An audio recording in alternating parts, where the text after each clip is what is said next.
పథకాలు చేసి ఎటువంటి అవినీతి లేకుండా ప్రజలకు అందించాలి అని జగన్మోహన్ రెడ్డి గారు అనుకున్నారు. ఆ విధంగా అనుకోవడం వల్లనే కదా జగన్మోహన్ రెడ్డికి 11 సీట్లు వచ్చినాయి. అదొక పొలిటికల్ లాగా చేసి ఇంకో విధంగా చేసింటే ఇప్పుడు అందరూ అదే చెప్తున్నారు కదా, వాలంటీర్ అనే వ్యవస్థను తీసుకొని రావడం ద్వారానే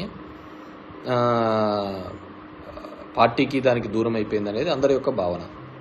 సో వాలంటీర్ వ్యవస్థ ద్వారా అవినీతి లేకుండా చేయాలి అనేది జగన్మోహన్ రెడ్డి యొక్క ఆలోచన. అది నచ్చలే జనాలకు. లేదు మేము ఇలాగే తిరగల్లా, మేము అందరి రాజకీయ నాయకులు ఇళ్ళ దగ్గరికే పోవల్లా, తిరగల్లా, ఇవ్వల్లా, మమ్మల్ని సతాయించల్లా, అప్పుడు కానీ మాకు ప్రభుత్వం నుంచి అందకూడదు అనే పద్ధతిలో ఆలోచించినారు. సో మనం we have to accept. So ఇప్పుడు గన చంద్రబాబు నాయుడు గన పథకాలు గన ఇవ్వడం మొదలు పెడితే అందరూ అంటారు కదా, ఏమని అంటారు, జగన్ రెడ్డి బాగా చేసినారు లేప, జగన్ రెడ్డి చేసిన దానికి మీరేం చేసినారు, ఇప్పుడు నేను చేసినా అవే చేస్తాము, కాబట్టి నా స్టైల్ వేరు అనే తన స్టైల్లో తన ఫంక్షనరీ మొదలు పెడతాడు.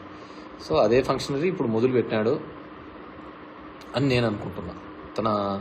మళ్ళీ తన ఫంక్షనరీ తన మొదలు పెట్టాడు అని నేను అనుకుంటున్నాను. సో నిజంగా అంటే అప్పుడు ఒక మోడల్ అయ్యేది. జగన్మోహన్ రెడ్డి గన సక్సెస్ అయ్యింటే పేదవాళ్లకు సాయం చేయాలి, పేదవాళ్లకు ఆదుకోవాలి అనేది ఒక ఎగ్జాంపుల్గా నిలిచేది. ఇప్పుడు ఆయన చేసిన తర్వాత కూడా ఓడిపోయినాడు కాబట్టి, తన పార్టీ రాలేదు కాబట్టి, సో అది నెక్స్ట్ జనరేషన్స్కి అది ఎప్పుడు ఒక ఎగ్జాంపుల్ కానే కాదు. సో అది నెక్స్ట్ జనరేషన్కి అది ఎగ్జాంపుల్ కానే కాదు. సో నెక్స్ట్ జనరేషన్కి ఇంకోటి ఎగ్జాంపుల్, చంద్రబాబు ఇంకో పద్ధతిలో ఆలోచించాలి, అది పథకాల రూపంలో కాకుండా ఇంకో పద్ధతిలో ఆలోచించాలి. సో అతను అదే సంపద సృష్టిస్తాను అనే ఒక పద్ధతిలో ఆలోచించాడు. అది ఎంతవరకు సంపద సృష్టిస్తాడు ఏంది అనేది మనం we have to wait and see.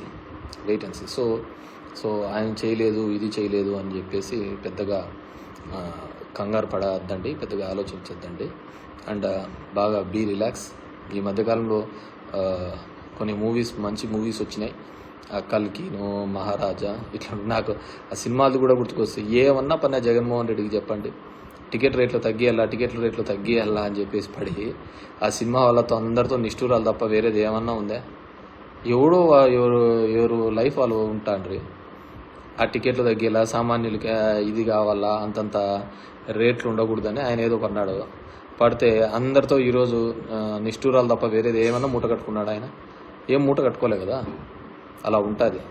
So ఎప్పుడైనా కానీ జనాలకు ఆ రోజు అది అవసరం ఏం లేదు. బ్లాక్లోనే టికెట్ పెట్టుకొని కొనుక్కొని పోతారు ఫ్యాన్స్కి వాళ్ళ సినిమాలో వస్తే.